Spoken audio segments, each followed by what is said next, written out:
You have to be risk taking. If you're a very safe person, you can never become an entrepreneur.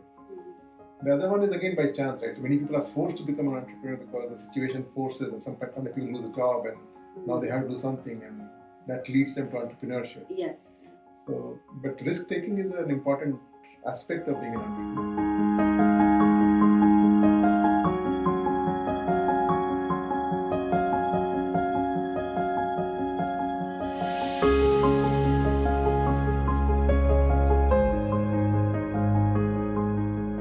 Welcome back, Abhishek.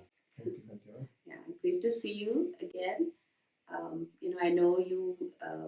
You have a high demanding career. You're an entrepreneur, and you have raised it from yourself from ground right up to where it is. So, what are the skills you think an entrepreneur should have? Either should have or develop. Like, what are the skills that are needed to be a successful entrepreneur? There is no recipe for being an entrepreneur. There are various types of entrepreneur. The way I say is there are many types. I can describe my type of entrepreneurship, but there are various models, and people have different models to become entrepreneurs. So some people are driven by money, and there's nothing wrong in it. So those type of people have a business model, have a clear plan to success, and they drive towards it. And that's not who I am. So my type of entrepreneur wants to change the world, and they have an impact to make, and it drives them so much that they can't stop doing it, right? So that is what drives you to become an entrepreneur, because you want to bring change. You are unsatisfied with the status quo, and you are so in love with your thought of making a change, and so in belief that a change is possible. The whole world thinks that it will not happen. And again, this is not the only way to entrepreneurship. There are easier ways, but this is how I have practiced entrepreneurship. Okay. So, changing the world in the field that you want to change the world. So, if it's a certain kind of industry, then you say, okay, this is what I want it to look like. Is that how it is?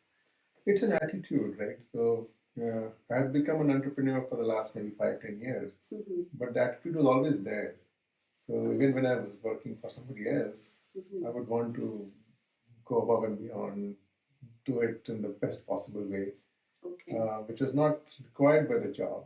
But I felt enormous satisfaction in doing things in a differentiated way, in a best possible way. And that's not always what the job demands of you.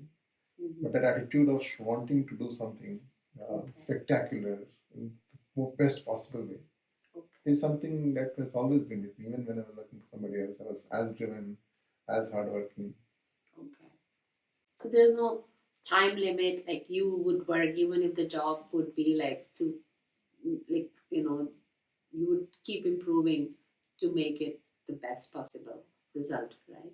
Yeah, I take enormous pride in what I do. So even as a software developer in Cisco, I would show my work to my friends. Even my wife, I used to bore her with what I did. And that was heartfelt because I felt so much joy in what I was doing.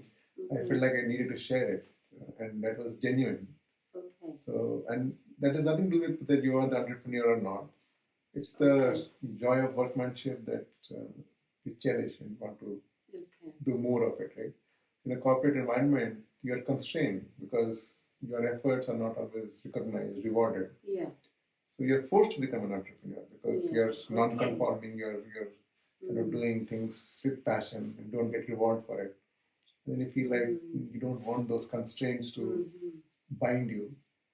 That can only happen if you're your own boss. Your own boss, and you want to drive things your own way. But I always wanted to do those things, even as an employee. I was never satisfied doing a 9 to 5. And part of it is nature. I'm fundamentally not a disciplined person. But when I get in the mood, I can zone out. I can do things forever without breaks, indefinitely. The thought comes in the middle of the night. You can get up and work on it. Yeah, so I've always been like that. And again, it's nature. I'm not the kind of guy who does 9 to 5. I cannot do that. And I was not a good student, so you have to find your passion. As a student, I could never study continuously. Right? But when I get on a computer and I start doing my work, that draws me in. And that is something I've always had, even when I was not an entrepreneur. Okay. All right. So you become like it takes you to a different zone or a different dimension where you want to kind of do things, even if it's time doesn't matter anymore, right?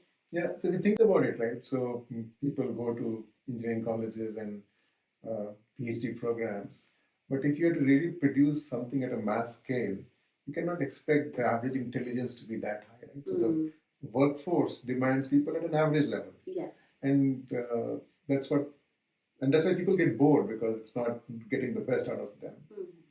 It's not required for you to do so, but you still feel like doing that extra thing and if going out of the way and doing things, and Yeah. not being satisfied by doing just the job requirement. Yeah.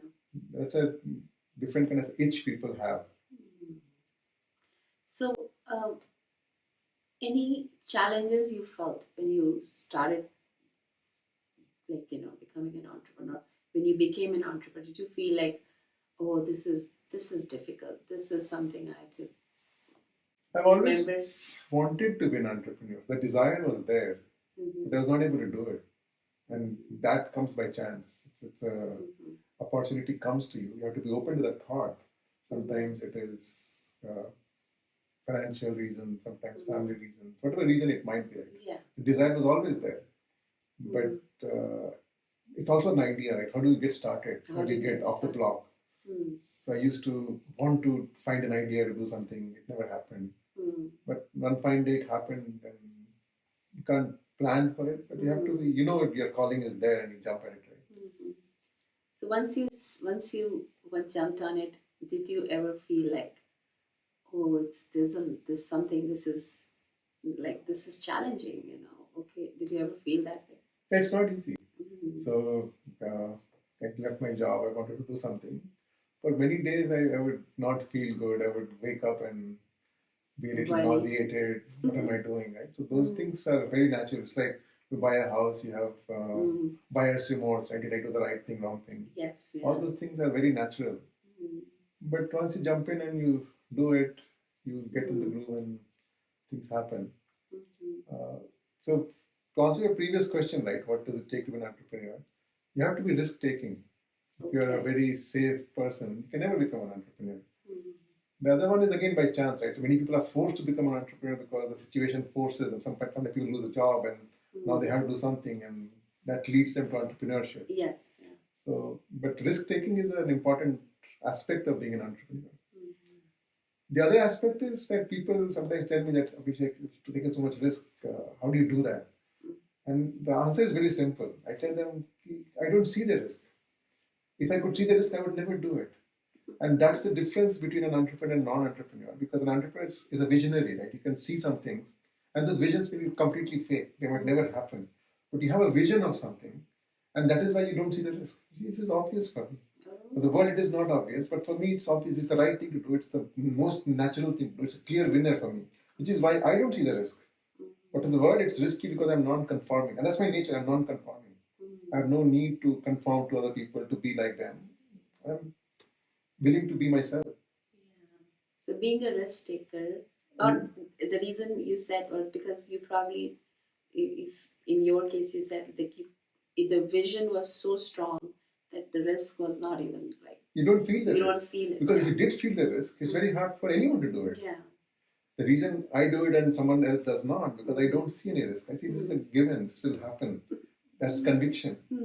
And the other thing is perseverance. So in spite of everything, the world will say this is not possible, this is not happening.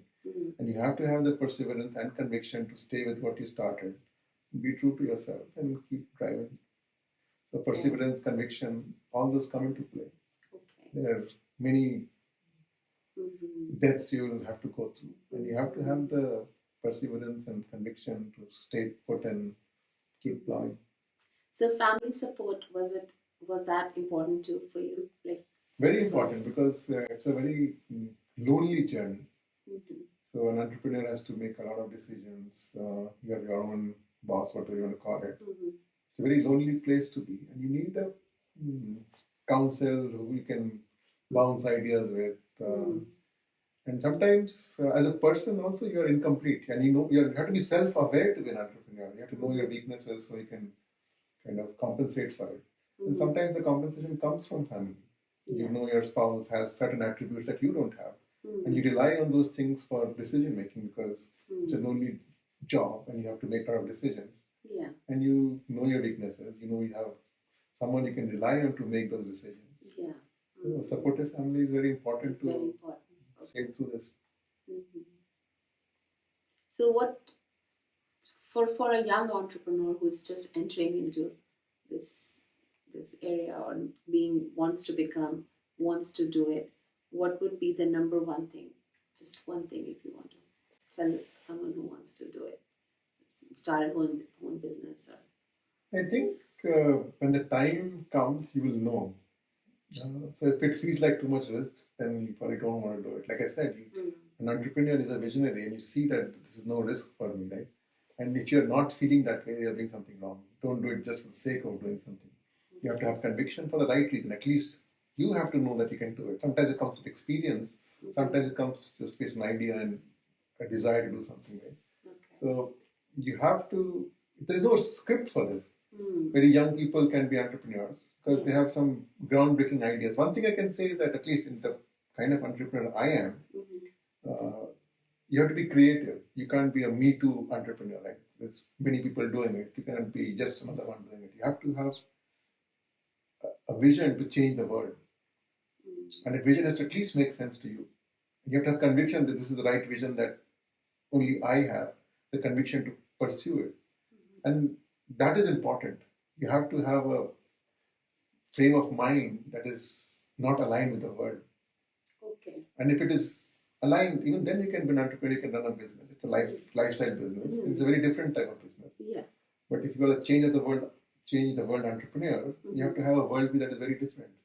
And how do you get to that? It could be experience, it could be education, it could be just an idea. Right? But that idea is important to go through. And then the idea is also not enough. There's an idea, there's a market, and there's timing. The idea is there is a need. So they have to answer a few questions, right? Yeah. Why is the idea worth pursuing? Why are you the right person to pursue that idea? Okay. And why now? And why now is the most important question. Okay. The timing is not right, it doesn't matter what idea, what market, whatever you do, right? The timing has to match, which is what luck is, which is what fate is. But all these things have to line up for you to be successful. So being well versed with what's happening in the field that you want to enter, right? That would give you that, right? The type. Basically, if you're well read and you're aware of what's happening. It doesn't have to be. Again, if you are in a field where there is a lot of legacy, obviously you have to be well versed with that whole body of knowledge. But if you're an out of the box thinker, you might not know anything about it, and that makes you think differently. Okay. And that different thinking could be an entrepreneurship opportunity. So having learned that legacy is a disability, right? Okay. You want to be thinking out of the box, but you have to have a world, the future view you have to have, and what makes that correct or desirable is something interesting. But having the legacy view is not always needed or helpful. Okay. Okay. So it could be entirely something brand new. You have no knowledge of that, but you somehow have a sense of it. Inside gut feeling. Gut feeling that this is how the world should be. Okay. Okay. That is interesting. Okay. That's a lot to kind of understand in a way that, okay, it's if it's a field about something, like example, high tech, you probably, you said there has to be a legacy, but it could be a brand new idea which has nothing to do with what you did before, and it could still work. And most of the good entrepreneurship opportunities are like that. The incremental ones don't always go very far, right? Because that is expected. That is not an entrepreneurial opportunity. That is not. The opportunity is when you think different. Yeah. And that thinking different has nothing to do with what the legacy has done. You have to understand where it failed, where problems might be, but it's not needed. It's not required. That is awesome.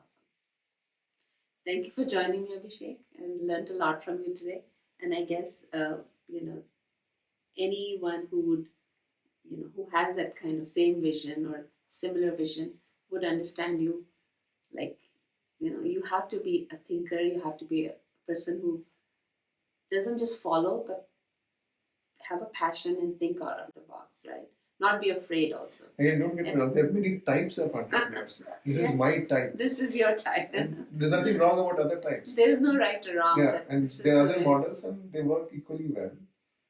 And you have to identify what type you are. What type you are. And then follow that type. There's nothing right or wrong about a type. Yeah. But there is a type that you belong to and you should pursue that path. Yeah. And your gut would tell you, your heart would tell you, like, this is what your passion is, right? No, again, my talent and aspirations have always been misaligned. I wanted to be something, I was something else. So finding that alignment is important. And you'll flourish where your talent is, not where your aspiration is. You might want to be a leader, manager, but you're actually a good tech worker, right? So you have to align with your talent, and that's important. And figuring out your passion is important. You might be in a field where work feels like work, it's the wrong field for you. Finding your passion where work doesn't feel like work, because that's what you're passionate about, right? So getting that alignment is important. It's not easy. Yeah. And when you discover, people tell you, hey, you are good at that, why don't you do this? And slowly you become self-aware where your strengths are, where your talent is, where your passion is. And once you find that, then things become easier. So it's a journey. It's a journey to find that niche that you're passionate about, right? Yeah. In your kind of entrepreneur. Right? In hindsight, feels 2020, but the reality is you don't prepare for it. You have a vague feeling that you want to do something, you want to be an entrepreneur, but there is no planning that works. Opportunity comes, you jump, and things happen. And if you look back, you were prepared for it all the way along. But that's not how it actually was. You were struggling through life, and you just ended up there. It just so happened. All right. Thank you for being here, Abhishek. If you want to talk about anything at all, then you know who to call. Just tell Sanjana. Tell Sanjana. Tell Sanjana. Tell Sanjana. Just tell Sanjana.